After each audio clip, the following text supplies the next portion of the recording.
Hello students, welcome back to our channel. तो कैसे हैं आप लोग? कैसे चल रही है आपकी एग्ज़ाम की प्रिपरेशन? आई होप आप लोग अच्छे होंगे और आपकी एग्ज़ाम की प्रिपरेशन भी बहुत अच्छी चल रही होगी। So today we are discuss subject code BPSC 103, that is political theory, concepts and debates. तो अगर आपने अभी तक हमारे गेस्ट पेपर नोट्स को परचेज नहीं करा है तो आप हमारे गेस्ट पेपर नोट्स को भी परचेज कर सकते हो, जहाँ पर हमने 25 इंपॉर्टेंट क्वेश्चंस डिस्कस कराए हैं, जिसमें प्रीवियस ईयर्स के क्वेश्चंस भी दिए गए हैं। अगर आप इसे अच्छे से प्रिपरेशन करके जाते हो तो अपने एग्ज़ाम में आप अच्छा स्कोर कर सकते हो। तो हमारे गेस्ट पेपर को परचेज करने के लिए आपको करना है क्या है, सिंपली गूगल पे जाना है, वहाँ पे आपको shop.hindustanknowledge.com सर्च करना है।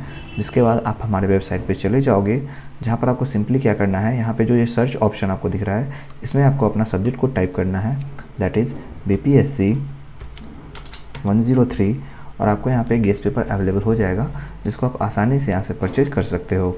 अगर आपको हमारे वेबसाइट से गेस्ट पेपर परचेज करने में कोई भी प्रॉब्लम आती है तो आप हमारे व्हाट्सएप नंबर पे मैसेज करके भी हमसे गेस्ट पेपर परचेज कर सकते हो। हमारा नंबर है 9580023321, और इस तरह से आप हमारे गेस्ट पेपर से अपनी प्रिपरेशन को और बेहतर कर सकते हो और अपने एग्ज़ाम में अच्छे मार्क्स स्कोर कर सकते हो। तो वापस हम अपने आज के सेशन के ऊपर आते हैं। तो आज का सेशन बहुत ही इंपॉर्टेंट होने वाला है, इसे आप अंत तक ज़रूर देखें। अगर आपको सेशन पसंद आता है तो इसे लाइक करें। अगर आपने अभी तक हमारे चैनल को सब्सक्राइब नहीं करा है तो आप इसे सब्सक्राइब कर दें, जहाँ पर हम आपके लिए ऐसे ही इन्फॉर्मेटिव सेशंस लाते रहते हैं। अगर आपने अभी तक हमारे व्हाट्सएप ग्रुप या फिर टेलीग्राम चैनल को ज्वाइन नहीं करा है तो उसे ज्वाइन कर लें, जहाँ पे आपको रेगुलर अपडेट्स मिलते रहते हैं, जिसका लिंक हमने डिस्क्रिप्शन में दे रखा है। तो स्टूडेंट्स, आज के सेशन को स्टार्ट करते हैं। पहला क्वेश्चन जो हम डिस्कस करने वाले हैं, that is what do you understand by liberal justification of inequality. So, liberalism is a political and economic philosophy that values individual freedom, equality of opportunity and private property. तो liberalism एक political और economic philosophy है जिसके अंदर किसी भी individual के freedom को, उसके इक्वालिटी ऑफ अपॉर्चुनिटी को और प्राइवेट प्रॉपर्टी को वैल्यू किया जाता है। मतलब कि किसी की स्वतंत्रता, ठीक है, कि वो क्या करता है, क्या उसको करने की आज़ादी मिलनी चाहिए, ठीक है, अपॉर्चुनिटी, उसको सब अवसर मिलना चाहिए, ठीक है, और उसके अपने प्राइवेट प्रॉपर्टी की जो चीज़ें हैं उसको वैल्यू करता है ये। Liberals believe that people should have the freedom to use their talents and work hard to improve their lifes. तो जो लिबरल्स होते हैं, यानी जो उदारवाद होते हैं, वो ये मानते हैं कि जो लोग हैं वो, उनके पास क्या होना चाहिए, फ्रीडम होना चाहिए कि वो अपने टैलेंट्स और अपने कड़ी मेहनत से अपने जीवन को सुधार सकें, अपने जीवन को बेहतर कर सकें, ठीक है। Therefore some level of inequality in society is considered natural and acceptable. इसीलिए कुछ तरह का जो असमानता हमको समाज में देखने को मिलता है वो कहीं ना कहीं प्राकृतिक भी है और वो एक्सेप्टेबल भी है, मतलब उसको स्वीकार किया जा सकता है। अगर कोई कड़ी मेहनत करके, ठीक है, बहुत मेहनत करके या फिर बहुत अपने टैलेंट का इस्तेमाल करके अगर समाज में ऊपर उठता है तो दैट इज़ ओके, ठीक है, क्योंकि वो एक्सेप्टेबल है। अब क्या होता है ये लिबरल जस्टिफिकेशन ऑफ इनइक्वालिटी, इसके मतलब को समझते हैं। The liberal justification of inequality means that differences in wealth, income and social status are acceptable if they result from individual effort, talent, education and hard work rather than discrimination और unfair treatment. तो यहाँ पे जो liberal justification of inequality है, इसका मतलब है कि अगर पैसों के मामले में, इनकम के मामले में या फिर सोशल स्टेटस के मामले में कुछ डिफरेंसेस आते हैं तो वो तभी एक्सेप्टेबल है जब वो किसी के एफर्ट, टैलेंट या फिर एजुकेशन और हार्ड वर्क की वजह से आया हो, ठीक है, ना कि भेदभाव या फिर गलत तरीके से किसी तरह से आया हो। मतलब कि अगर कोई इंसान, ठीक है, कोई इंसान अपने एफर्ट से, ठीक है, अपने टैलेंट से, एजुकेशन से, अच्छी पढ़ाई करके और हार्ड वर्क करके कुछ हासिल करता है तो उस तरह की जो असमानता देखने को मिलती है वो क्या है, एक्सेप्टेबल है, ठीक है। लेकिन अगर कहीं पर डिस्क्रिमिनेशन है या फिर कहीं अनफेयर ट्रीटमेंट है और उसके वजह से जो असमानता आता है वो यहाँ पे मतलब उसको एक्सेप्टेबल नहीं किया जाता है, ठीक है। तो ये यहाँ पे डिफरेंसेस देखने में मिलता है। Liberals argue that people have different abilities and ambitions, so their achievements and rewards will also be different. तो यहाँ पे जो लिबरल्स हैं, उदारवाद जो हैं, वो ये आर्ग्यू करते हैं कि जो लोग हैं उनकी अलग अलग क्षमता होती है, काबिलियत होती है, एम्बिशंस होते हैं, ठीक है, इसलिए उनकी जो अचीवमेंट्स हैं और रिवार्ड्स हैं वो भी बिल्कुल अलग होते हैं। अब इसके कुछ मेन आर्ग्यूमेंट्स हैं वो हम समझते हैं। सो यहाँ पे हम मेन आर्ग्यूमेंट्स देखने वाले हैं। First is the equality of opportunity. Liberals believe that everyone should have an equal chance to succeed. तो लिबरल्स जो यहाँ पे हैं वो ये मानते हैं कि जो लोग हैं, ठीक है, यानी कि जितने भी लोग हैं सभी लोगों को इक्वल चांस मिलना चाहिए सक्सीड करने के लिए। If all individuals receive equal opportunity in education, employment and business, then the resulting inequalities are considered fair because they are based on personal effort. तो अगर सभी लोगों के पास समान अपॉर्चुनिटीज़ होगी, ठीक है, अवसर होंगे शिक्षा में, एम्प्लॉयमेंट में, रोजगार में और बिजनेस में, तब अगर उनके बीच असमानता आती है तो उसको एक फेयर माना जाएगा, क्योंकि आप सभी के पास अवसर थे, आपने अपने एफर्ट्स को बेहतर यूज करके अपने आप को ऊपर उठाया है, ठीक है। Second is the reward for merit. According to liberal thinkers, people who work harder, take risks और develop special skills deserves greater rewards. तो लिबरल्स के अनुसार जो है, जो लोग ज़्यादा मेहनत कर रहे हैं, रिस्क उठा रहे हैं और अपने स्पेशल स्किल्स को डेवलप कर रहे हैं, उनको बेहतर रिवार्ड मिलना चाहिए, ठीक है। Higher income and better social status encourage innovations, productivity and economic growth. तो एक ऊंचा इनकम, ठीक है, बेहतर उनका सोशल में, समाज में स्टेटस होता है, जो कि इनोवेशन, प्रोडक्टिविटी और इकोनॉमिक ग्रोथ को भी इनकरेज करता है, प्रोत्साहित करता है, ठीक है। कि लोग देखते हैं कि लोगों के पास ज़्यादा इनकम है, समाज में बेहतर उनका उठना बैठना है, ठीक है, अच्छा उनको स्टेटस मिल रहा है, ठीक है, तो उससे लोगों के अंदर भी इनोवेशन, प्रोडक्टिविटी और इकोनॉमिक ग्रोथ को प्रोत्साहित मिलता है, ठीक है। Next is protection of private property. So liberalism support the right to own private property. तो अगर कोई प्राइवेट प्रॉपर्टी को रख रहा है, उसके अधिकार को लिबरलिज्म जो है वो सपोर्ट करते हैं। People should be free to earn, save and invest their wealth. लोग क्या हैं, उनको फ्री होना चाहिए, उनको फ्री रहना चाहिए कि वो कितना भी कमाएं, उसको सेव करें या उसको किसी चीज़ में इन्वेस्ट करें, ठीक है। As a result, differences in property ownership naturally create economic inequality. और जिसके रिजल्ट हम देखते हैं कि किसी के पास बहुत बड़े बड़े बिल्डिंग्स होते हैं, बहुत बड़े फार्म हाउस होते हैं, ठीक है, और किसी के पास नहीं होते हैं, तो ये एक इनइक्वालिटी, इकोनॉमिक इनइक्वालिटी क्रिएट करता है, जो कि काफ़ी नेचुरली है। Next is economic efficiency. Liberals argue that competition and unequal rewards motivate people to perform better. Liberals जो यहाँ पे हैं, उदारवाद जो हैं, जो यहाँ पे आर्ग्यू करते हैं कि कंपटीशन और अनइक्वल रिवार्ड्स मिलने से लोग मोटिवेट होते हैं और बेहतर परफॉर्म करने की कोशिश करते रहते हैं, ठीक है। This motivation increase production, create jobs and benefit society as a whole. और ये जो मोटिवेशन है, ये प्रोडक्शन को बढ़ाता है, जॉब्स क्रिएट करता है और ये पूरे समाज को बेनिफिट पहुंचाता है, ठीक है। अब इसके कुछ क्रिटिसिज्म भी हैं जो लिबरल जस्टिफिकेशन को होते हैं, देखते हैं क्या है। Critics argue that inequality is not always based on merit. जो क्रिटिक्स हैं वो ये आर्ग्यू करते हैं, जो इसके कटाक्ष करने वाले हैं वो आर्ग्यू करते हैं कि जो असमानता है वो सिर्फ हमेशा मेरिट पे ही हमेशा बेस्ड नहीं होता है। Many people face disadvantage because of poverty, discrimination, lack of education और अनइक्वल सोशल कंडीशन। तो बहुत सारे लोगों को डिसएडवांटेज होता है, उन्होंने डिसएडवांटेज फेस किया होता है क्योंकि वो गरीब हैं, ठीक है, उनके साथ भेदभाव होता है, उनके पास प्रॉपर शिक्षा की कमी है, ठीक है, और समाज का जो कंडीशन है वो भी उनके लिए अनइक्वल है, ठीक है। Excessive inequality can reduce social justice, increase poverty and create social conflicts. और ज़्यादा असमानता होने से क्या होता है, सोशल जस्टिस कम हो जाता है, गरीबी बढ़ जाता है और साथ ही साथ सोशल कॉन्फ्लिक्ट्स भी ये मतलब शुरू कर देता है, ठीक है, यानी क्रिएट करता है सोशल कॉन्फ्लिक्ट, सामाजिक टकराव आता है इससे। Therefore many modern liberals support government policies such as progressive taxation, public education and social welfare to reduce extreme inequalities while maintaining individual freedom. तो इसलिए बहुत सारे जो लिबरल्स हैं वो गवर्नमेंट के पॉलिसीज़, गवर्नमेंट की जो नीतियाँ हैं, सरकारी नीतियाँ हैं, उसको अपनाते हैं, उसको सपोर्ट करते हैं, जैसे कि प्रोग्रेसिव टैक्सेशन हो गया, पब्लिक एजुकेशन हो गया, जो पब्लिक में एजुकेशन दिया जाता है, सोशल वेलफेयर, ठीक है, समाज का कल्याण, जो कि कहीं ना कहीं जो एक्सट्रीम इनइक्वालिटीज है उसको कम करता है और इंडिविजुअल फ्रीडम्स को मेंटेन रखता है। तो इस तरह से यहाँ पे हम देख रहे हैं कि कैसे जो इनइक्वालिटी है वो थोड़ा सा कम किया जा सकता है। अब इसके कंक्लूजन में हम लिखेंगे, liberal justification of inequality accepts that some differences in wealth and status are natural and beneficial when they arise from equal opportunities and individual merit.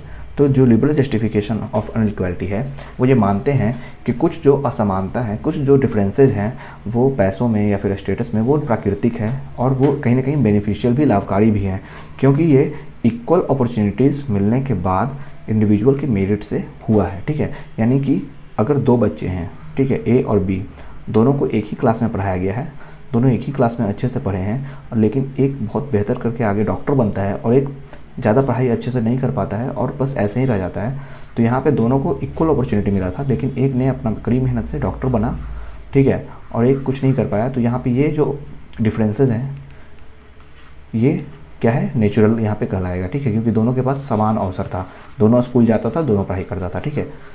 So that next is the it believes that rewarding talent and hard work encourage progress and economic development. और ये भी ये मानते हैं कि किसी भी talent या फिर हार्डवर्क को रिवार्ड देने से एक प्रोग्रेस और इकोनॉमिक डेवलपमेंट को इनकरेज किया जा सकता है। However, liberals also recognize that the government should ensure fair opportunities for all and prevent extreme inequalities so that freedom and justice can exist together in a democratic society. उसके साथ साथ जो liberals हैं वो ये भी यहाँ पे देखते हैं कि जो सरकार है उसको एक फेयर अपॉर्चुनिटी सबको देना चाहिए, सभी के लिए, जिससे कि जो बहुत ज़्यादा जो असमानता होती है वो कम हो और फ्रीडम और जस्टिस जो है वो एक साथ चले और एक डेमोक्रेटिक समाज का कल्याण हो, निर्माण हो, ठीक है। तो इस तरह से हम देख सकते हैं कि लिबरल जस्टिफिकेशन ऑफ इनइक्वालिटी जो है वो कैसे काम करती है। नेक्स्ट जो क्वेश्चन हम डिस्कस करने वाले हैं that is explain Marxist thoughts on rights. तो मार्क्सवादी जो थे उनके क्या विचार थे अधिकार के ऊपर, ये हम देखेंगे। So the Marxist thoughts on rights is based on the idea of Karl Marx. तो जो कार्ल मार्क्स थे उनके विचारों पे ये बताया गया है कि कैसे उनके राइट्स है, ठीक है, और वही मार्क्सिस्ट के ऊपर आते हैं। Marks believe that rights is in a capitalist society mainly protect the interests of the rich and powerful. तो जो मार्क्स थे वो ये मानते थे कि जो राइट्स हैं किसी भी कैपिटलिस्ट सोसाइटी में, जो उनके अधिकार हैं, वो प्रोटेक्ट करते हैं रिच और पावरफुल जो लोग हैं उनके इंटरेस्ट को, ठीक है। यानी कि जो अमीर हैं या फिर जो ताकतवर हैं उनके जो अपने चाह है, उनकी जो इच्छाएं हैं उसको ये प्रोटेक्ट करते हैं, ठीक है। According to him political and legal rights are not enough to bring real equality because economic inequality still exist. और मार्क्स के अनुसार, जो कार्ल मार्क्स थे उनके अनुसार, जो पॉलिटिकल और लीगल राइट्स होते हैं वो काफ़ी नहीं होते हैं, क्योंकि जो रियल इक्वालिटी है, ठीक है, वो इकोनॉमिक इनइक्वालिटी के होने की वजह से मतलब नहीं आता है, ठीक है। जो इकोनॉमिक इनइक्वालिटी इतना ज़्यादा बढ़ा हुआ है, ठीक है, यानी कि जो अमीर है, ठीक है, जो रिच पर्सन है वो इतना ज़्यादा रिच है कि वो पुअर उसके लिए कुछ मायने ही नहीं रखता है। तो आप कितना भी दे दो पॉलिटिकल और लीगल राइट्स, ठीक है, वो काफ़ी नहीं होता है कि आप इनके बीच में इक्वालिटी लेके आओ, ठीक है। तो ये इनका विचार था। Meaning of rights in Marxism. Marx argue that rights such as freedom of speech, equality before law and the right to own property are called bourgeois rights, ठीक है। सो यहाँ पे हम देखेंगे कि जो मार्क्स हैं वो आर्ग्यू करते हैं कि जो भी ये सारे राइट्स हैं, चाहे वो बोलने का अधिकार हो, फ्रीडम ऑफ स्पीच हो, ठीक है, या फिर कानून के सामने सब एक समान हो, इक्वालिटी बिफोर लॉ हो, या फिर कोई भी प्रॉपर्टी को खरीदने का, रखने का अधिकार हो, राइट टू ओन प्रॉपर्टी हो, ये सारे क्या हैं, बोर्जियस राइट्स हैं, ठीक है। These rights mainly benefit the capitalist class because they own wealth and resources। ये सारे जो राइट्स हैं ना वो जो कैपिटलिस्ट क्लास हैं, ठीक है, उनके लिए है, ठीक है, उन्हीं को बेनिफिट पहुंचाते हैं क्योंकि ये वेल्थ को खरीदते हैं, रिसोर्सेज को खरीदते हैं, ठीक है। Poor workers may have legal rights but they can not fully enjoy them due to poverty and unemployment. Poor workers जो हैं उनके पास कुछ लीगल राइट्स होते हैं लेकिन वो भी वो पूरे तरीके से इंजॉय नहीं कर पाते हैं क्योंकि वो गरीब होते हैं और बेरोजगार होते हैं, ठीक है। Criticism of liberal rights. तो लिबरल राइट्स को क्रिटिस करते हैं। Marx criticise liberal thinkers who believe that giving equal rights to everyone would create justice. तो जो लिबरल थिंकर्स हैं, जो उदारवादी के सोच के हैं, उनको मार्क्स क्रिटिक्स करते हैं, कटाक्ष करते हैं और ये कहते हैं कि जो इक्वल राइट्स दिए गए हैं, ठीक है, सभी को, वो जो आप बोल रहे हो कि जो इक्वल राइट्स मिलने से सबको जस्टिस मिलेगा, ऐसा नहीं है, ठीक है। He said that legal equality hides economic inequality. वो बताते हैं मार्क्स कि जो लीगल इक्वालिटी है वो कहीं ना कहीं जो इकोनॉमिक इनइक्वालिटी है उसको छिपा देता है। सॉरी। तो मार्क्स ये बोलते हैं कि जो यहाँ पे लिबरल्स का मानना है कि सभी को इक्वल राइट्स मिला हुआ है, ठीक है, जो जस्टिस लाता है, तो ये मार्क्स इसको क्रिटिक्स करते हैं और बोलते हैं कि नहीं, ऐसा नहीं है। क्या है, जो लीगल आप जो यहाँ पे राइट्स दे रहे हो, जो आपके लीगल राइट्स हैं, ठीक है, वो कहीं ना कहीं जो इकोनॉमिक इनइक्वालिटी क्रिएट होता है, ठीक है, इकोनॉमिक इनइक्वालिटी क्रिएट होता है, उसको ये छिपाने के लिए मतलब यूज किया जाता है। For example, both a rich person and a poor person have the right two by land, ठीक है। जैसे एग्जाम्पल से समझते हैं कि चाहे अमीर इंसान हो या फिर गरीब इंसान हो, दोनों के पास अधिकार है कि वो कोई भी लैंड को बाई कर सकता है, but only the rich can afford it. लेकिन सिर्फ जो अमीर होगा वही उसको अफोर्ड कर पाएगा, क्योंकि गरीब जो इंसान है वो पहले अपने बेसिक नेसेसिटीज़ को ही कंप्लीट करने में रहेगा, ठीक है। उसके पास इतने पैसे कभी नहीं होंगे कि वो कोई बड़ा लैंड का टुकड़ा खरीद पाए। तो ये राइट्स भले ही दोनों के लिए है कि दोनों ये लैंड को बाई कर सकता है, लेकिन जो अफोर्डेबल है वो सिर्फ ये रिच पर्सन के लिए है। Therefore rights without economic equality are incomplete. इसलिए कोई भी अधिकार बिना इकोनॉमिक इक्वालिटी के क्या है, अधूरा है, ठीक है। कि आप अगर इकोनॉमिकली इक्वालिटी नहीं कर रहे हो किसी चीज़ के लिए, तो वो आप राइट दे करके भी क्या हो, इनकम्प्लीट है वो, ठीक है, वो पूरे तरीके से अधिकार नहीं मिल रहा है। Next is rights and class struggle.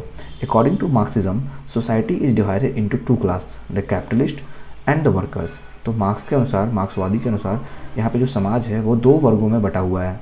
एक है कैपिटलिस्ट, ठीक है, यानी कि पैसे वाले, ठीक है, और दूसरे हैं वर्कर्स जो काम करने वाले हैं। The ruling class uses laws and rights to protect it own interest. तो जो रूलिंग क्लास है यहाँ पे, यानी कि जो रूल करने वाले लोग हैं, जो रूल करने वाली वर्ग है, वो कानून बनाते हैं, अधिकार बनाते हैं अपने खुद के इंटरेस्ट को प्रोटेक्ट करने के लिए। Marx believe that legal rights can be achieved only after ending class exploitations and establishing a classless society. तो मार्क्स ये मानते हैं कि जो यहाँ पे राइट्स हैं वो तभी हमको पहुँच पाएगा, जो रियल राइट्स है वो सभी के पास तभी पहुँच पाएगा जब ये क्लास एक्सप्लॉयटेशंस है वो समाप्त होगा।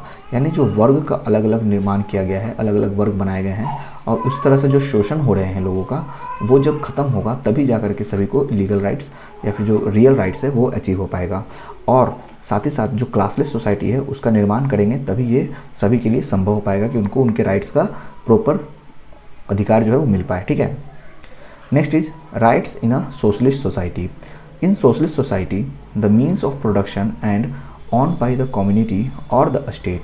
तो एक सोशलिस्ट सोसाइटी क्या होता है, तो यहाँ पे जो मीन्स ऑफ प्रोडक्शन है वो किसी कम्युनिटी या फिर किसी स्टेट के द्वारा ऑन किया जाता है। Marx believe that when exploitations and people will enjoy real freedom and equality. तो मार्क्स मानते हैं कि जब जो शोषण है वो समाप्त होगा, जो लोगों का शोषण हो रहा है किसी भी तरीके से, वो जब समाप्त होगा तभी जो लोग हैं वो जो रियल फ्रीडम है, ठीक है, जो असली स्वतंत्रता है या फिर जो समानता है वो असली में वो इंजॉय कर पाएंगे, ठीक है, उसका लाभ उठा पाएंगे।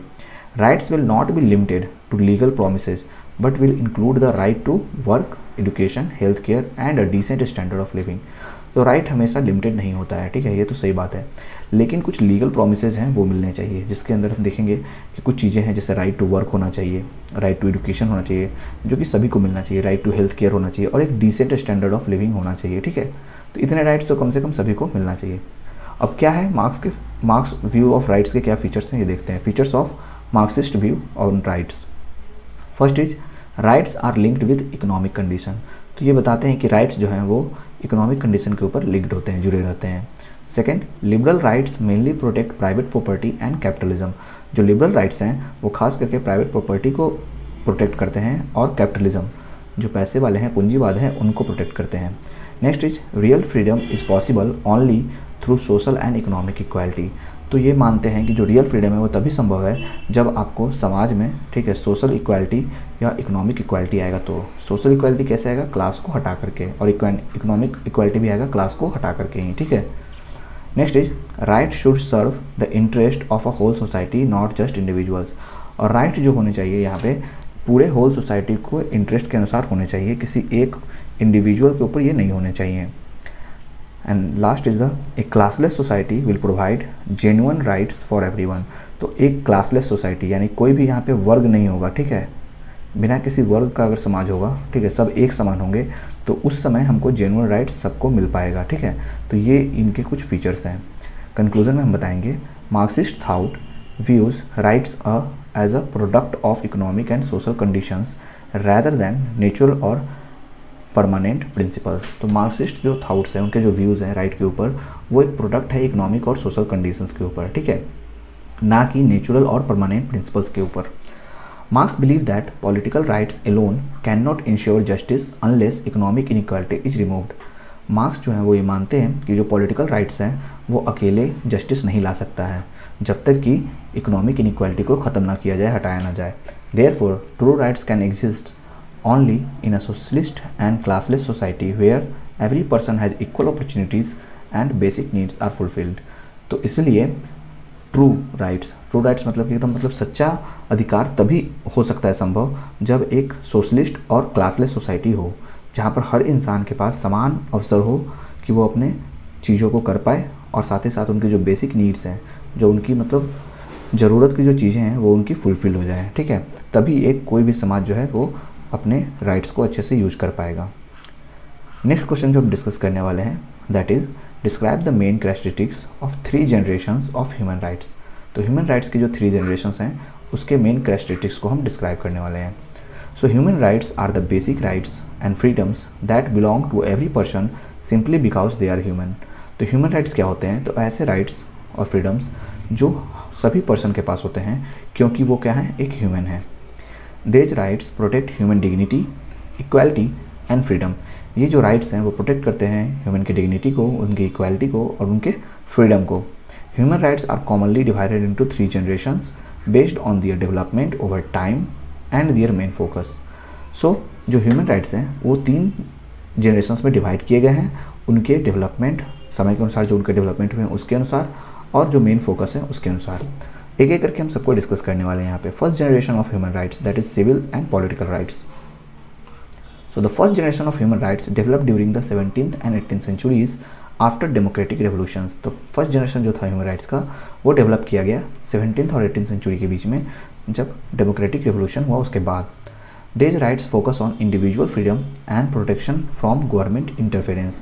ये राइट्स जो था वो फोकस करते थे इंडिविजुअल के फ्रीडम के ऊपर, ठीक है, कि कोई भी इंसान है, कोई भी एक नागरिक है, उसका अपना कोई स्वतंत्रता का अधिकार उसको होना चाहिए और साथ ही साथ उसको गवर्नमेंट की इंटरफेरेंस से प्रोटेक्ट करते थे।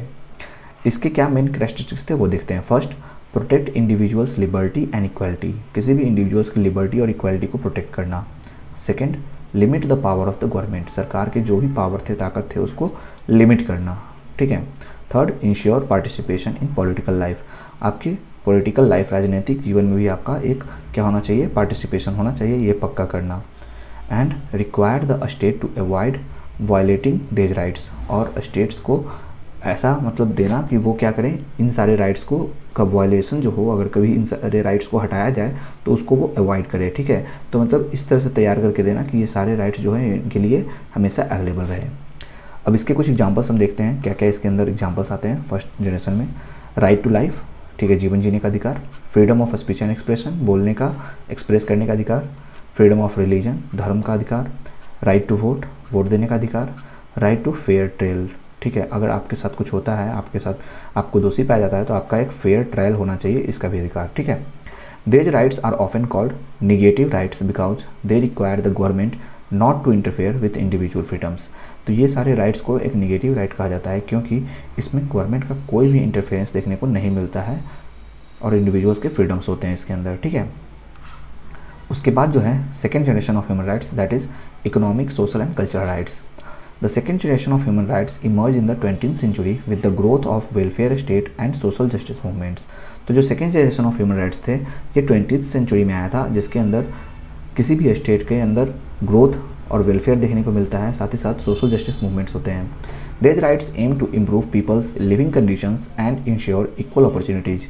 ये सारे जो राइट्स हैं इनका मेन मकसद होता है कि लोगों का जो लिविंग कंडीशन है, जो उनके जीवन जीने की कंडीशन है, स्थिति है, उसको बेहतर करना और साथ ही साथ इक्वल अपॉर्चुनिटी सभी के लिए लाना।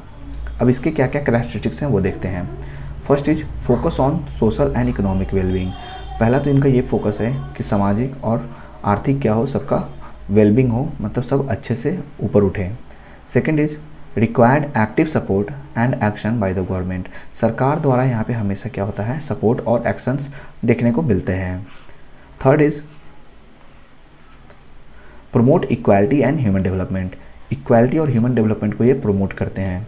Help people live a life with dignity, और साथ ही साथ लोगों को ये क्या करते हैं, मदद करते हैं कि वो अपने जीवन को डिग्निटी के साथ जिए, ठीक है। एग्जांपल्स में राइट टू एजुकेशन, शिक्षा का अधिकार, राइट टू वर्क, काम करने का अधिकार, राइट टू हेल्थ केयर, स्वास्थ्य का अधिकार, राइट टू सोशल सिक्योरिटी, ठीक है, मतलब समाज में आपको सिक्योरिटी मिलता है उसका अधिकार, और एडिक्वेट हाउसिंग, आपको मतलब एक घर मिले उसका अधिकार। These are known as positive rights, इनको पॉजिटिव राइट्स कहा जाता है क्योंकि गवर्नमेंट यहाँ पे अपने स्टेप्स लेते हैं अपने सर्विसेज देने के लिए। इसके बाद जो देखेंगे that is the third generation of human rights, that is collective और solidarity rights. The third generation of human rights developed in the late 20th century. These rights belong to the groups and communities rather than only individuals and require international cooperations. तो ये सारे जो rights हैं third generation के, इसके अंदर हमको groups देखने को मिलते हैं, कम्युनिटीज़ देखने को मिलते हैं इंडिविजुअल की जगह पे, और यहाँ पर इंटरनेशनल कॉपरेशंस भी होते हैं। इसके मेन कैरेक्टरिस्टिक्स को देखेंगे। First is the focus on collective interest and global cooperations. तो ये कलेक्टिव इंटरेस्ट मतलब किसी एक इंडिविजुअल के इंटरेस्ट को नहीं देखता है, कलेक्टिवली उनके इंटरेस्ट को ये देखता है, उस पर फोकस करता है, और ग्लोबल इस पर कॉपरेशंस भी देखने को मिलते हैं। Protect the right of communities and nation. तो ये पूरे कम्युनिटीज़ के राइट को प्रोटेक्ट करता है, किसी नेशन के भी राइट को प्रोटेक्ट करता है। एड्रेस मॉडर्न ग्लोबल चैलेंजेस, तो जो आजकल मॉडर्न ग्लोबल चैलेंजेस देखने को मिलता है उसको ये एड्रेस करता है।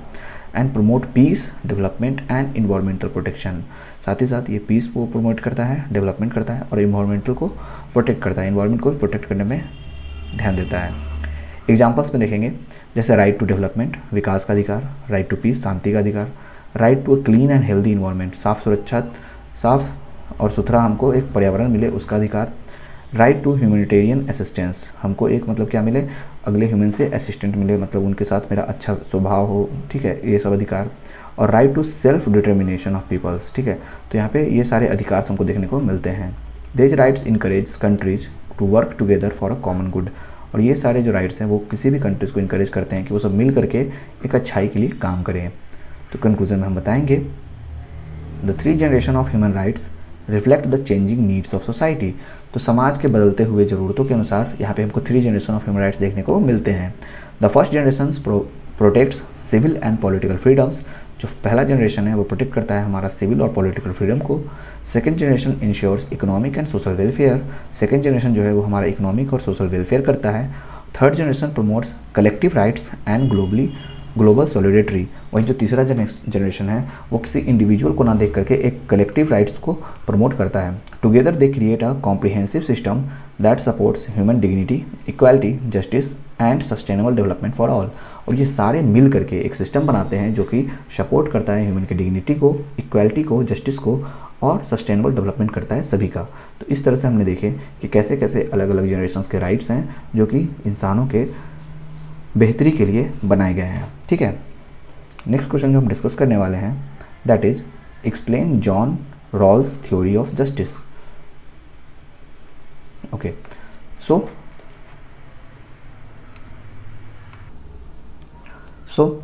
the next question is explain John Rawls theory of justice. So the John Rawls developed the theory of justice to explain how a fair and equal society should work. तो जो जॉन रॉल्स थे उन्होंने एक theory दिया that is the theory of justice, जो ये explain करता है कि कैसे एक फेयर और इक्वल सोसाइटी काम करता है और काम करना चाहिए। His ideas were presented in his famous book a theory of justice. उनका जो आइडिया था वो उन्होंने अपने फेमस बुक में प्रेजेंट किया जिसका नाम था अ theory of justice. He believe that justice means giving every person equal respect, rights and opportunity. उनका विश्वास था, उनका मानना था कि जो जस्टिस है वो तभी मतलब सही है या फिर तभी संभव है जब हर एक इंसान को समान रिस्पेक्ट, ठीक है, सम्मान मिले, राइट मिले, उनके अधिकार मिले और उनको अवसर मिले। Original position and wheel of ignorance. Rawls introduce the idea of original position. तो जो रॉल्स थे, ठीक है, उन्होंने आइडिया दिया उन्होंने ओरिजिनल पोजीशन का, ठीक है। He imagined that people are choosing the rules of society before they know anything about themselves. उन्होंने ये इमेजिन किया कि यहाँ पे जो लोग हैं, ठीक है, वो समाज के बनाए हुए रूल्स को चूज करते हैं बिना उसके बारे में अच्छे से जाने हुए। This is called the wheel of ignorance. इसी को व्हील ऑफ इग्नोरेंस कहा गया। Behind this wheel no one knows whether they will be rich और पुअर, मेल और फीमेल, स्ट्रॉन्ग और वीक, और बिलोंग टू एनी रिलीजन और caste, since nobody knows their future position they will choose fair rules that protect everyone. This idea helps create justice without personal bias. तो इस wheel के पीछे था कि किसी को नहीं पता है कि कौन अमीर है, कौन गरीब है, कौन मेल है, कौन फीमेल है, ठीक है, कौन वीक है, कौन स्ट्रांग है, और कौन किस रिलीजन या कास्ट का है। तो यहाँ पे चूँकि किसी के बारे में कुछ नहीं पता है, तो कोई नहीं जानता है कि किसका फ्यूचर पोजीशन क्या होगा। तो ये एक फेयर रूल्स है जहाँ पे सब लोग क्या रहेंगे, प्रोटेक्ट रहेंगे। और ये जो आइडिया है वो एक जस्टिस क्रिएट करता है पर्सनल बायस के बिना, ठीक है। अब इसके दो प्रिंसिपल्स हैं जस्टिस के, वो देखते हैं। 2 principles of justice. Rawls explain justice through 2 main principles. First is equal liberty principle.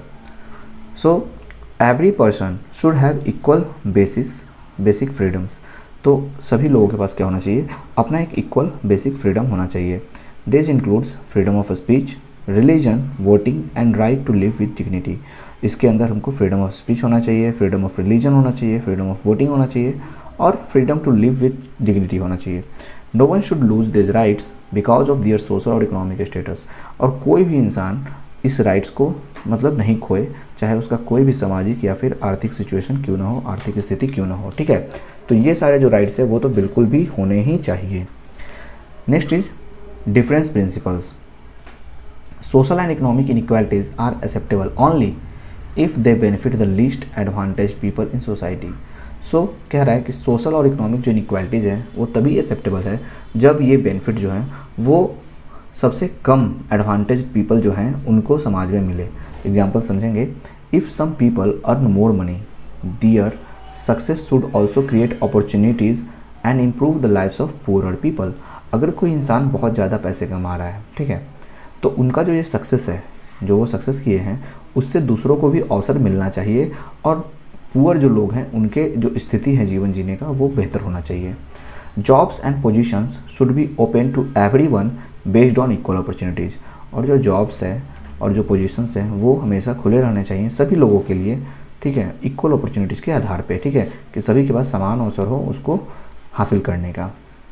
जो रॉल्स थे उनके थ्योरी का क्या इंपॉर्टेंस है वो समझते हैं। So Rawls theory promotes fairness, equality and human dignity. तो जो रॉल्स का जो थ्योरी था वो प्रमोट करता है फेयरनेस को, इक्वालिटी को और ह्यूमन के डिग्निटी को। It encourage governments to reduce inequality and provide equal chances in education, health care and employment. तो ये इनकरेज करते हैं गवर्नमेंट्स को कि वो इनइक्वालिटी को कम करे और सभी के लिए इक्वल चांसेस को प्रोवाइड करे, चाहे वो एजुकेशन में हो, हेल्थ केयर में हो या फिर एम्प्लॉयमेंट में हो। His ideas support democratic values and the protection of individual rights. उनके जो विचार हैं वो डेमोक्रेटिक वैल्यूज़ को सपोर्ट करते हैं और इंडिविजुअल के राइट्स को प्रोटेक्शन देते हैं। The theory is also useful in making public policies because it reminds leaders to think about the welfare of weaker section of society before making decisions. और इनके जो ये थ्योरी है, सिद्धांत हैं, वो पब्लिक पॉलिसीज़ को बनाने में बहुत ही हेल्पफुल हो जाते हैं, यूजफुल हो जाते हैं, क्योंकि ये लीडर्स को बताते हैं, सोचने पे मजबूर करते हैं कि जो भी समाज में जो वीकर सेक्शन है उनका कल्याण होना चाहिए और इससे वो अपने डिसीजंस में मतलब बदलाव करके उसको बेहतर बना सकते हैं, ठीक है, डिसीजन लेने से पहले उस पर वो सुधार कर सकते हैं। तो कंक्लूजन में हम बताएंगे, John Rawls theory of justice is one of the most influential ideas in modern political philosophy. तो जो जॉन रॉल्स की जो थ्योरी ऑफ जस्टिस है वो एक बहुत ही इन्फ्लुएंशियल आइडियाज़ है, ठीक है, प्रभावित करने वाले विचार हैं आज के मॉडर्न पॉलिटिकल फिलॉसफी के अंदर।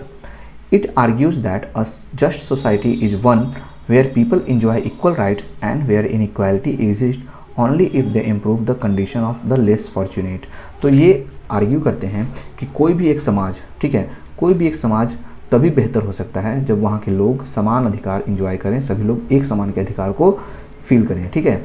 और जो इनइक्वालिटीज़ हैं वो हो सकती हैं कुछ कंडीशंस हैं उसके ऊपर जो कि बहुत ही कम फॉर्चुनेट है। By using the concept of original position and the wheel of ignorance, Rawls show how fairness can be achieve.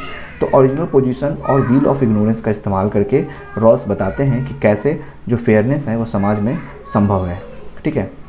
His theory continues to inspire discussions about equality, social justice and good governance around the world। और उनका जो ये सिद्धांत है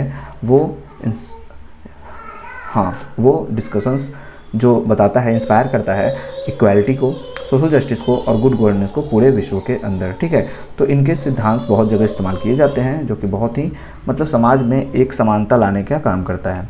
तो इस तरह से हमने देखा कि कुछ यहाँ पे जो इंपॉर्टेंट क्वेश्चंस थे BPSC 103 के हमने यहाँ पे कंप्लीट किए, जिसके अंदर आपके इंपॉर्टेंट क्वेश्चंस के हमने कुछ यहाँ पे सेशंस लिए। अगर आपको ये सेशन पसंद आया है तो इसे लाइक करें। अगर आपने अभी तक हमारे चैनल को सब्सक्राइब नहीं करा है तो उसे सब्सक्राइब कर दें, और हमारे व्हाट्सएप चैनल या फिर टेलीग्राम ग्रुप को ज्वाइन करना ना भूलें, जिसका लिंक हमने डिस्क्रिप्शन में दे रखा है, जहाँ पर आपको रेगुलर अपडेट्स मिलते रहते हैं आपके एग्जाम से related. Sorry for background disturbance, छोटे छोटे बच्चे हैं यहाँ पे, गर्मी का छुट्टी है, सब खेलते रहते हैं। तो अगर आपने गेस्ट पेपर अभी तक परचेज नहीं किया है तो आप यहाँ से गेस्ट पेपर परचेज कर सकते हो, जो कि हमारे साइट shop.hindustanknowledge.com से आप परचेज कर सकते हो आसानी से, या फिर आप हमारे व्हाट्सएप नंबर 9580023321 पे मैसेज करके भी अपना गेस्ट पेपर परचेज कर सकते हो। इस तरह से आप अपने गेस्ट पेपर से अच्छी प्रिपरेशन करके अपने एग्जाम में अच्छे मार्क्स ऑब्टेन कर सकते हो। तो स्टूडेंट्स अच्छे से प्रिपरेशन करते रहें अपने एग्जाम का। All the best for your exam. Bye bye, take care, have a good day.